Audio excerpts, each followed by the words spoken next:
ಕೇವಲ ಅವ್ರ ಪರವಾಗಿ ಧ್ವನಿ ಮೂಡಿಸೋದು ಕೇವಲ ಕಾರ್ಮಿಕ ಸಂಘದ ಕೆಲಸ ಒಂದೇ ಅಲ್ಲ. ಇಡೀ ಸಮಾಜ ಆ ಕಾರ್ಮಿಕರ ಸೇವಾ ಭದ್ರತೆಯನ್ನ ಸಂರಕ್ಷಣೆ ಮಾಡಬೇಕಾಗಿರ್ತಕ್ಕಂಥ ಜವಾಬ್ದಾರಿ ಗೊತ್ತೈತೆ.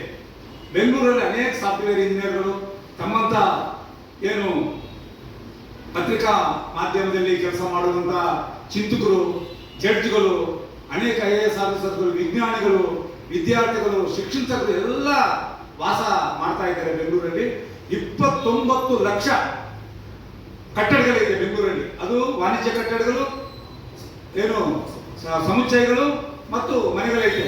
ಈ ಎಲ್ಲ ಕಟ್ಟಡಗಳಿಂದ ಹೊರಗಡೆ ಬರುವಂತ ಏನಂದ್ರೆ ಕಸ, ಕಡ್ಡಿ, ಮಲಮೂತ್ರಗಳ ನೈರ್ಮಲ್ಯವನ್ನ ಸ್ವಚ್ಛ ಮಾಡುವಂತ ಆ ಕಾರ್ಮಿಕರ ಸಂರಕ್ಷಣೆ ಮಾಡಬೇಕಾಗಿರೋದು, ಅವರಿಗೆ ಸಂವಿಧಾನಬದ್ಧವಾಗಿ ಸಿಗಬೇಕಾಗಿರ್ತಕ್ಕಂಥ ಸವಲತ್ತುಗಳನ್ನ ಕೊಡಿಸಬೇಕಾಗಿರೋ ಜವಾಬ್ದಾರಿ ಈ ಸಮಾಜದಲ್ಲಿ ಬೆಂಗಳೂರಿನ ನಗರದ ನಾಗರಿಕರ ಪ್ರತಿಯೊಬ್ಬ ವ್ಯಕ್ತಿಯ ಕರ್ತವ್ಯ ಆಗೈತೆ ಅಂತ ಹೇಳ್ಬಿಟ್ಟು ನಾವು ಭಾವಿಸ್ತಾ ಇದ್ದೀವಿ.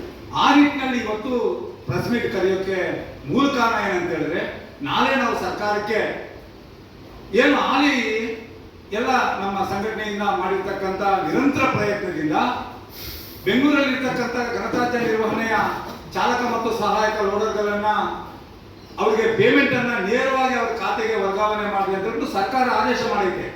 ಆ ಸರ್ಕಾರವನ್ನ ಕಳೆದ 3 ವರ್ಷಗಳಿಂದ ಇದುವರೆಗೂ ಇಂಪ್ಲಿಮೆಂಟ್ ಮಾಡಿಲ್ಲ ಯಾರು BBMP.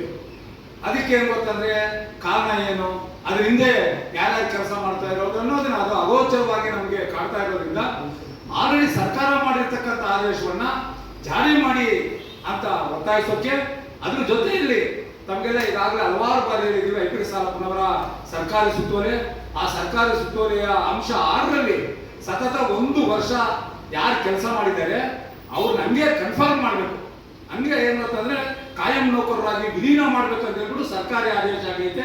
ಆ ಸರ್ಕಾರಿ ಆದೇಶವನ್ನು ಇಂಪ್ಲಿಮೆಂಟ್ ಮಾಡಿ ಅನ್ನೋ ಒಂದು ಒತ್ತಡವನ್ನ, ಹಕ್ಕೊತ್ತಾಯವನ್ನ, ಮನವಿಯನ್ನ ಸರ್ಕಾರದ ಗಮನ ಸೆಳೆಯಲು ನಾಳೆ 1 ದಿನದ ಸಾಂಕೇತಿಕ ಧರಣಿ ಸತ್ಯಾಗ್ರಹ ಹಮ್ಮಿಕೊಂಡಿದ್ದೇವೆ.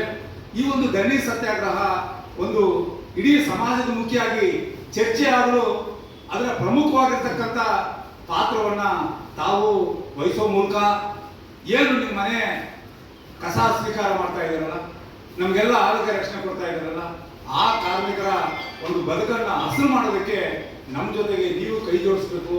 ಕೈ ಜೋಡಿಸೋದ್ರ ಮೂಲಕ ಬಾಬಾ ಸಾಹೇಬರು ಕಂಡಿದ್ದಂತ ಕನಸನ್ನ IPD ಸಾಲಪ್ಪ ಅವರು ಕೊಟ್ಟಿರ್ತಕ್ಕಂಥ ಏನು ಸರ್ಕಾರಿ ಸುತ್ತೋಲೆಯನ್ನ ಆಲ್ರೆಡಿ ನಗರಾಭಿವೃದ್ಧಿ ಇಲಾಖೆ ಮಾಡಿರ್ತಕ್ಕಂಥ ಆದೇಶವನ್ನ ಅನುಷ್ಠಾನ ಮಾಡಿಸೋದ್ರ ಮೂಲಕ ಏಪ್ರಿಲ್ 14 ಒಳಗಡೆ, ಅಂಬೇಡ್ಕರ್ ಜಯಂತಿ ಒಳಗಡೆ ಅವರಿಗೆ ಯಾವುದೇ ರೀತಿ ಶೋಷಣೆ ಆಗದಂತೆ ಒಂದು ಸಂರಕ್ಷಿಸಬೇಕಾಗಿರ್ತಕ್ಕಂಥ ಜವಾಬ್ದಾರಿ ನಮ್ಮೆಲ್ಲರ ಮೇಲೆ ಇದೆ ಅನ್ನೋ ಒಂದು